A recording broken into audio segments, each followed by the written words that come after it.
নবীজির একজন সাহাবী তলহা রাদিয়াল্লাহু তাআলা আনহু তার নাম। আমার দিকে লক্ষ্য করেন, ভালো করে বুঝেন। মসজিদে নববীতে প্রত্যেক দিন সালাম ফিরাইয়া সব সাহাবায়ে কেরাম তাসবিহ পড়ে জিকির করে, কিন্তু তলহা রাদিয়াল্লাহু তাআলা জিকির করে না, তাসবিহ পড়ে না, সালাম ফিরাইয়া বাড়ি জায়গা। জিনিসটা সাহাবায়ে কেরামের চোখে ভালো লাগে না। নবীর দরবারে গিয়ে কয়, পয়গম্বর, আপনার প্রিয় সাহাবী তলহা জিকির করে না, বাড়ি চইলা যায়, জিনিসটা কেমন দেখা যায়? আমার নবীর কাছে বিশ্বাস হয় নাই। আমার নবী পরদিন লক্ষ্য করে দেখে আসলেই তলহা বাড়ি চলে যায়। নবী এবার সব সাহাবায়ে কেরাম নিয়ে রওনা দিছে তলহার বাড়িতে। তলহার বাড়ির কিনারায় যাইয়া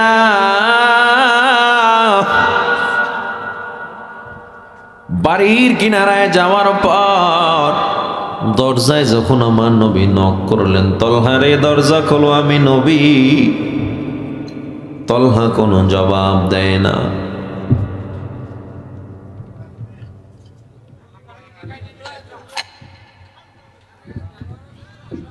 আবার আমার নবী দরজায় নক দিলেন, তলহা দরজা খোলো, তলহা কোনো জবাব দেয় না।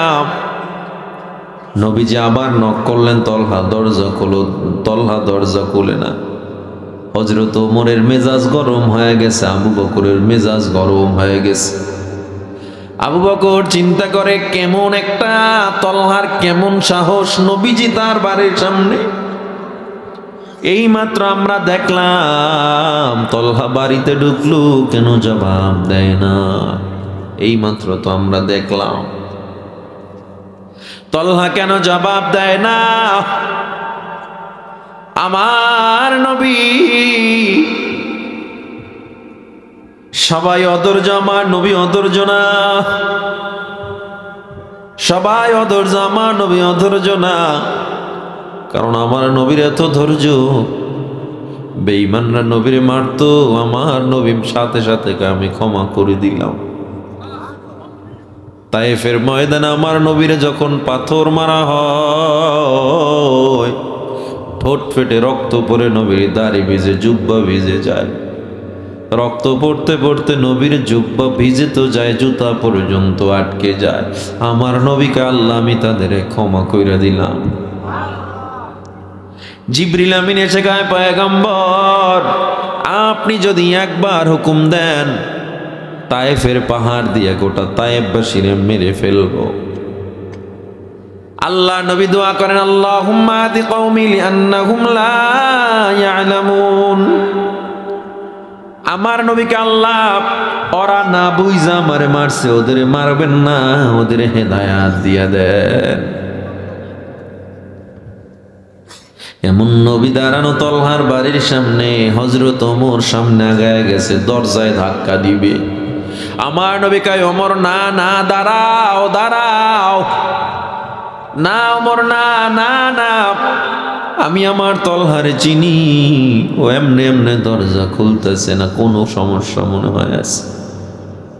সব সাহাবায়ে কেরাম অনেকক্ষণ দাঁড়ানো, সবাই বসে পড়ছে, আমার নবী এখনো দাঁড়ায় রইছে তলহার জন্য।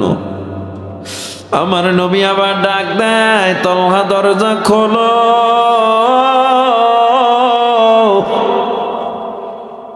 শেষবার ডাকের অনেক টাইম পর তলহা দরজাটা খুললো।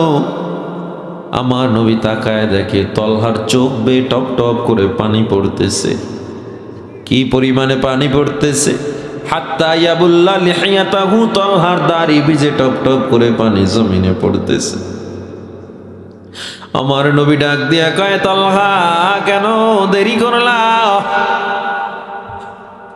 তলহা দাঁড়ায় হাউমাউ করে কাঁদে। আমার নবী কয়, তলহা কেন কাঁদো? আমার একটু জবাব দাও, কথা কেন বলো না? তলহা ডেকে বলে, পয়গম্বর,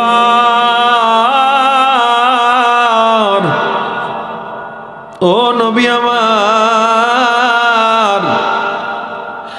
আপনার মতো রহমাতুল লিল আলামিন আমার বাড়ির সামনে আসছি, আমি কত বড় কপাল পরে আমি দরজাটা খুলতে পারি নাই, না জানি আল্লাহ আমার জাহান্নামের আসামি বানায়া দেয়। আল্লাহর নবীকে আমি তোমার উপরে মন খারাপ করি নাই, তুমি বলো কেন দরজা খুলতে দেরি করলাম? কেন মসজিদে নববীর সালাম ফিরাইয়া তুমি দ্রুত বাড়িতে চলে আসো? ফজরের নামাজ পড়ে সবাই জিকির করে, তুমি কেন করো না? তলহা কোনো কথা বলে না। নবী তলহারে টান দিয়া নিজের বুকের উপরে শোয়াইয়া আমার নবীকে, আমাকে বলো তলহারে, আমাকে বলো।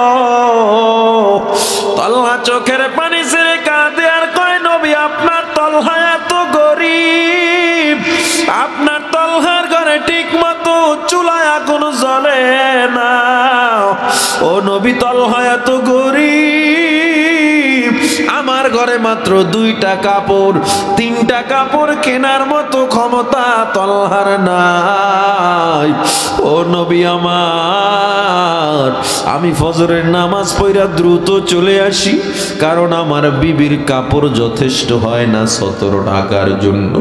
আমার গায়ের চাদরগুলো আমার বিবির যখন দেই, এটা জড়ায় আমার বিবি নামাজ আদায় করে। এই সময়টুকু আমি ঘরের কিনারায় ছোট্ট একটা গর্তের মতো বানাইছি, ওখানে আমি বসে থাকি, আমার বিবি নামাজ আদায় করে। ও নবী, আমি যদি সালাম ফিরাইয়া দ্রুত না আসি, সূর্য উঠে যাবে, আমার বিবি আর নামাজ পড়তে পারবে না। এই জন্য আমি দ্রুত এসে আমার বিবিনে কাপড়গুলা দেই, আমার বিবি নামাজ আদায় করে। ও নবী, আপনি আমার যখন ডাকছেন আমার বিবি তখন নামাজে দাঁড়ানো, আমি আপনার কথায় জবাব দিতে পারি না। আমার নবী ডাক দিয়া কয়, তলহা টেনশন করবা না, আল্লাহর কসম করে বলি তলহা, ওই আল্লাহর কসম যে আল্লাহর হাতে আমার জান, আমার প্রাণ, আমি তোমাকে ছাড়া জান্নাতে যেতে পারি না। জোরে কন আল্লাহু আকবার। এই তলহার চেয়ে বড় গরিব তুমি আমি হই নাই, এর চেয়ে বড় পরীক্ষায় তুমি আমি পড়ি নাই। কেন ধৈর্য ধরি না, কেন আল্লাহর মানি না, নামাজ পড়ি না? কালো একজন সাহাবী, এত কালো দেখতে, এত কালো দেখতে, অসুন্দর, বয়স 40 হয়ে গেছে প্রায়। সাদ রাদিয়াল্লাহু তাআলা নবীর কাছে সে বলে, পয়গম্বর, আমি এত কালো, আমারে মদিনার কোনো মেয়েরা বিয়া করতে চায় না, আমার বাড়ি নাই, ঘর নাই। ও নবী, আল্লাহ কি আমারে ক্ষমা করবে নাকি? মানুষই আমারে পছন্দ করে না, আল্লাহ কি আমারে পছন্দ করবে নাকি? আমার নবী কয়, ও সাদ, আল্লাহ কারো গায়ের রং দেখিয়া কখনো মুমিন আল্লাহ নির্বাচিত করে না। আল্লাহ দেখে কার মনটা ভালো আর কার আমল ভালো। আমি নবী বললাম, তুমিও ইনশাআল্লাহ জান্নাতে যাইবা। সুবহানাল্লাহ না? আর তুমি বলছো মদিনার কোনো মেয়ে তোমায় পছন্দ করে না। আমি নবী বললাম, মদিনার সর্বশ্রেষ্ঠ সুন্দরী তোমার বিবি হবে। টোটাল সাহাবায়ে কেরাম অবাক, কি বলল নবী আমার? মদিনার কোনো 3rd ক্লাস ফ্যামিলির মেয়েরা, গরিব ফ্যামিলির মেয়েরা, ভিক্ষুক ফ্যামিলির মতো যারা আছে, টাকা নাই পয়সা নাই, এরাও সাদের সাথে মেয়ে দেয় নাই, কারণ সাদের টাকা নাই, চেহারা নাই, বাড়ি নাই। আর আমার নবী বলে সর্বশ্রেষ্ঠ সুন্দরী। অনেকটাই পর নবী কয়, সাদ ইবনুল ওয়াহাবের বাড়ি যাও, ইবনুল ওয়াহাবের বাড়ি গিয়ে তার মেয়ের ব্যাপারে প্রস্তাব দাও। এবার সাহাবায়ে কেরাম আতকে উঠছে। ইবনুল ওয়াহাব তো মদিনার প্রভাবশালী সবচেয়ে বড় নেতা, তার মেয়ে সর্বশ্রেষ্ঠ সুন্দরী, এর মেয়ের বিয়ে করবে সাদ? কিন্তু নবীর কথার দাম আছে না নাই? নবী কয়, যাও গিয়া প্রস্তাব দাও। ইবনুল ওয়াহাবকে গিয়া সাদ এবার প্রস্তাব দিছে, হে মদিনার লিডার, আল্লাহ নবী আমাকে পাঠাইছে আপনার মেয়ের বিবাহের প্রস্তাব নিয়া। ইবনুল ওয়াহাব বলে, ছেলেকে? বলে, ছেলে হলাম আমি। ইবনুল ওয়াহাব একটু অবাক চোখে তাকায় রইলেন, কি বলতেছ এটা? এ সাদ, তুমি কি জানো না তোমার বাড়ি নাই, ঘর নাই? বুঝলাম তোমার চেহারা নাই, কিছু নেই, কিন্তু তোমার থাকার মতো জায়গা নেই, আমার মেয়েকে আমি কেমনে এমন অনিশ্চিত ভবিষ্যতের দিকে ঠেলে দিব? কোনো বাবা দিতে চায়?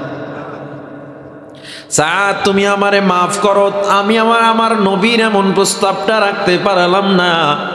আমার মেয়ের আমি কষ্টের মধ্যে ফালায় দেবে, এটা আমি কেমনে সম্ভব, আমি পারবো না। সাদ মনটা খারাপ করে যখন রওনা দেয়, জানালা থেকে একজন মেয়ে ডাক দিয়া কয়, সাদ দাঁড়াও দাঁড়াও, আমার একটু কথা শুনে যাও। সাদ চেহারাটা ঘুরে দেখে ইবনুল ওয়াহাবের সুন্দরী মেয়ে তারে ডাক দিছে। সাদ কাছে গেল, মেয়েটা নেমে আসলো। নেমে এসে বলে, সাদ আমার বাবার কাছে একটু চলো, বাবার সামনে একটু দাঁড়াও। সাদ গিয়া যখন ইবনুল ওয়াহাবের সামনে আবার দাঁড়াইলো, এবার মেয়েটা ডাক দিয়া কয়, সাদ আমার বাবার একটু বলো তোমারে কে পাঠাইছে? সাদ বলে, আমারে রহমাতুল লিল আলামিন পাঠাইছে। মেয়েটা আবার বলে, ও সাদ তুমি আর একবার বলো তোমারে কে পাঠাইছে? সাদ বলে, আমারে সাইয়্যিদুল মুরসালিন আমার মায়ার নবী আমারে পাঠাইছে। মেয়েটা ডাক দিয়া কয়, বাবা তুমি কি শুনো না, আমার নবী রহমাতুল লিল আলামিন আমাকে সাদের স্ত্রী হিসাবে পছন্দ করেছে। ও বাবা তুমি রাজি থাকো আর না থাকো, আমি সাদকে ছাড়া পৃথিবীর কোন ছেলের সাথে বিবাহ বসবো না। ইবনুল ওয়াহাব ডাক দিয়া কয়, ও মা, ও মা, আমি তোমার জীবনের দিকে তাকাইয়া আমি প্রত্যাখ্যান করেছিলাম, তুমি যেহেতু মেনে নিচ্ছ ও মা, আমারও কোনো এখানে আর কোনো আমার কোনো আপত্তি নাই। জোরে জোরে কোন আল্লাহু আকবার।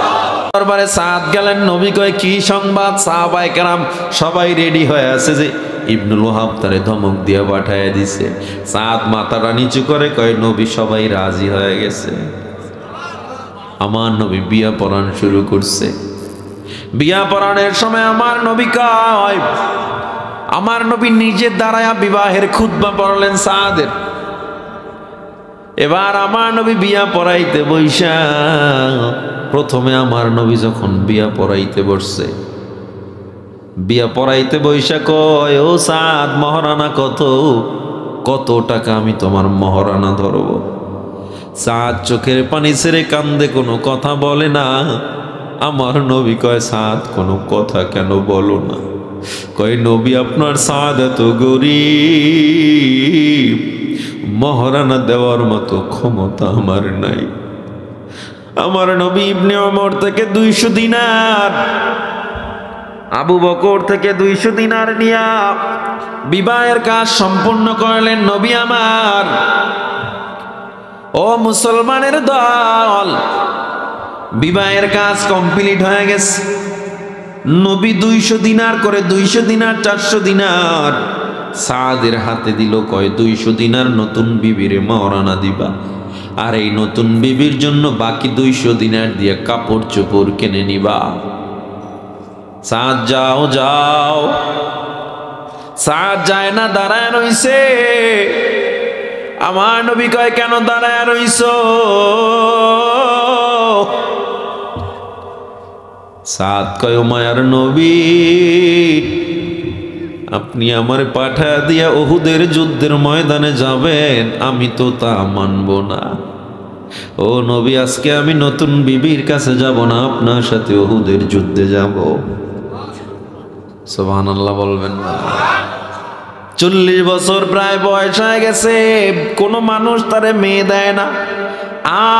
আজ মদিনার সর্বশ্রেষ্ঠ সুন্দরী তার বউ, এরপরেও জীবন দেওয়ার জন্য উহুদের ময়দানে রওনা দিছে। কেমন ধৈর্য, কেমন ধৈর্য! ধৈর্যের বয়ান শুধু শুনি, আমলের কোনো টেনশন আমাদের নাই। কেমন ধৈর্য! তার যৌবনকে সে কিভাবে রক্ষা করতেছে, এরপরেও টেনশন নাই, নতুন বিবির কাছে যাবে না। ও মুসলমান, যারা এখানে বিবাহিত তারা বউ পায়া গেছেন, আর কোনো ওই ফিল্ডে এখন নাই। একটা সময় যারা অবিবাহিত ছিলেন চিন্তা করেন বিবাহ একটা স্বপ্ন ছিল। কেমন হবে বিবাহ, কেমন হবে কি, কত বড় একটা যুবকের টেনশন। মানুষের জৈবিক চাহিদার এক শীর্ষতম নাম হলো বিবাহ। কিন্তু সাদ এটাকে কোরবানি দেওয়ার জন্য দাঁড়ায় আছে। নবী কয় না না, তুমি নতুন বউর কাছে যাও। সাদ বলে নবী আমি আপনার সাথে যাব। নবী ধমক দিয়ে অর্ডার দিলেন, না তুমি আজকে নতুন বউর কাছে যাইবা। নবীর ধমক শুনে, অর্ডার শুনে বাধ্য হয়ে সাদ বিবির কাছে রওনা দিছে।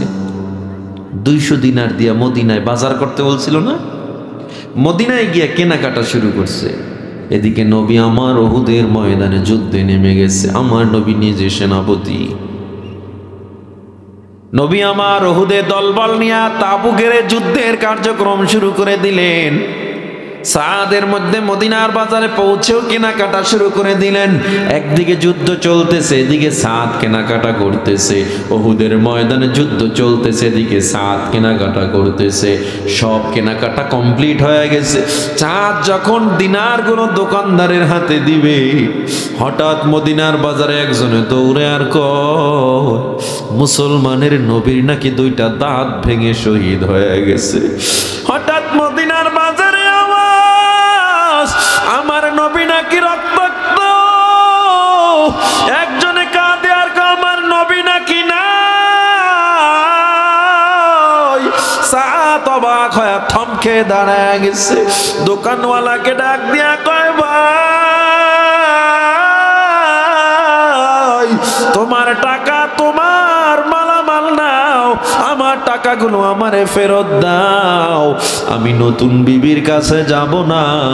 আমার নবী নাকি উহুদের ময়দানে মার খায়। আমি নতুন বিবির কাছে যাব না।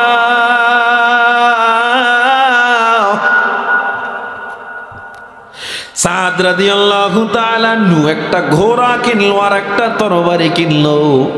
চেহারায় একটা কালো কাপড় বেঁধে নিছে, চোখ 2টা বের করে রাখছে, কারণ নবীজি যেন তারে চিনতে না পারে। চেহারায় কালো কাপড় বাস, নবী চিনলে আবার তারে পাঠায়া দিবে, নবীর কাছে থাকতে দিবে না। কেমন ধৈর্য আর ইমানের পাওয়ার। যুদ্ধের ময়দানে গিয়া সাদ যখন যুদ্ধ শুরু করে দেয়, দুর্দান্ত গতিতে দুর্বার বেগে নেমে যায়। সাদ যখন তরবারি চালানো শুরু করে, সাদের তরবারির এত পাওয়ার, এত পাওয়ার, গোটা ময়দানটা মনে হয় সাদের তরবারির আঘাতে থরথর করে কাঁপতেছে। সাদের তরবারির পাওয়ারে মনে হয় আগুন লেগে গেছে। আল্লাহু আকবার জোরে বলেন, আল্লাহু আকবার। আরো জোরে বলেন, আল্লাহু আকবার। এমন অবস্থা। এদিকে নবী আমার রক্তাক্ত। নবীর মাথায় লোহার কড়াটা টান দিয়া হযরত ওমর টান দিয়ে উঠায় ফেলছে। হযরত ওমরের 2টা কাঁচা দাঁত ভেঙে জমিনে পড়ে গেছে। আমার নবী কয় ওমর তোমার কি কষ্ট হয় না? হযরত ওমর কয় নবী আমার কষ্ট কেন হবে? আপনি রক্তাক্ত আর আমি ওমরের জীবনটাও যদি চলে যায় তা কখনো মিলানো যাবে না।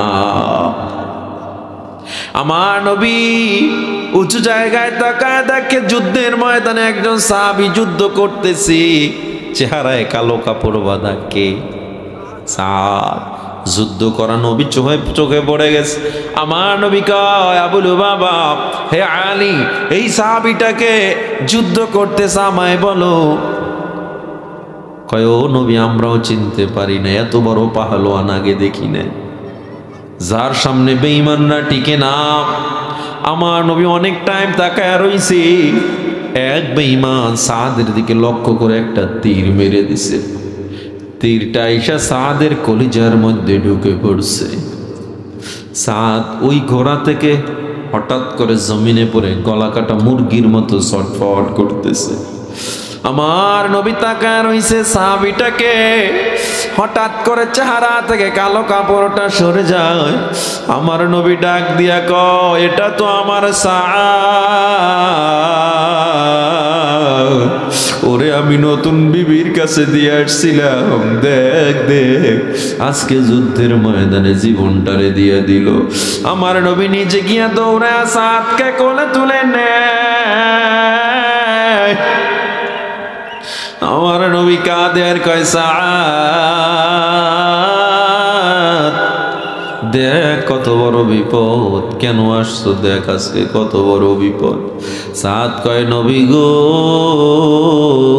কিসের বিপদ, আজকে যদি না আসতাম আপনার দামি কোলে কি আমি চড়তে পারতাম নাকি? আজকে যদি না আসতাম আপনার ওই দামি হাত আমার মাথায় কে বুলাইতো?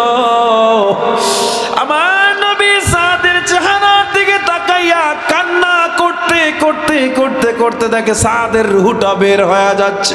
আমার নবী ওর মুস্কি হেসে দিলেন। সাহাবী প্রশ্ন করে নবী কান্নার মধ্যে কেন হেসে দিয়েছিলেন?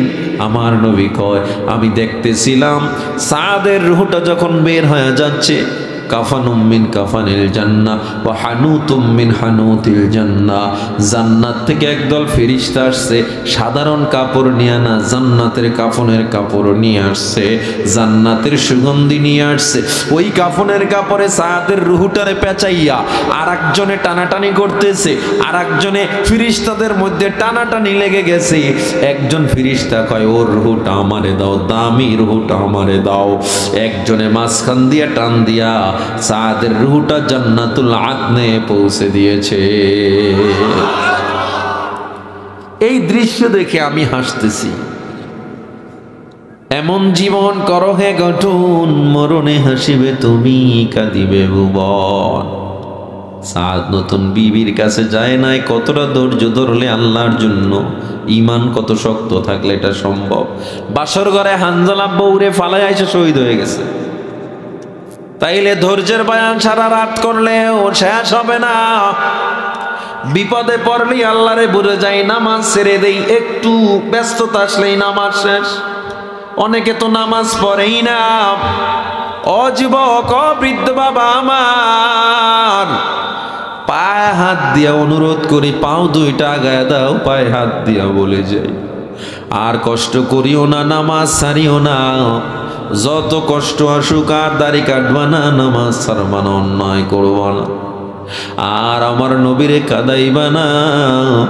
চিন্তা করো, বুড়া হয়ে আমল করব, বুড়া হয়ে দাড়ি রাখবো, নামাজ পড়বো। এখানে তাকায় দেখো কত সন্তানের বাবা আজকে সন্তান হারা হয়ে আছে। দাদার সামনে নাতির লাশ,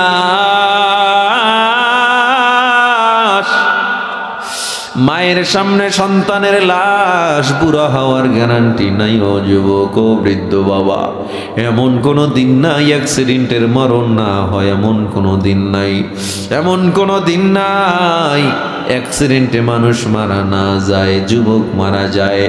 তাই সময় থাকতে তওবা করে নাও, আর গুনাহ করব না, যে যেখানে থাকে আর নামাজ ছাড়বো না, অন্যায় করব না। আল্লাহকে একটু হাত দুইটা দেখায় দাও। দয়ার আল্লাহ, তাকায় দেখেন এই ময়দানে আমরা গুনাহগার। রব্বুল আলামিন আজকে রংপুরের লালদিঘির এই ময়দানে তাকায় দেখেন, আপনার গুনাহগার সব গোলামগুলো আমরা ওয়াদা করতেছি আর গুনাহ করব না, আর নামাজ ছাড়ব না। আল্লাহ রব্বুল আলামিন, ও মায়ার আল্লাহ, মরণ পর্যন্ত ওয়াদার উপরে অটল থাকার তৌফিক দেন আল্লাহ রব্বুল আলামিন। মরণ পর্যন্ত ওয়াদার উপরে অটল থাকার তৌফিক দেন, পড়েন আমিন। আল্লাহ কবুল।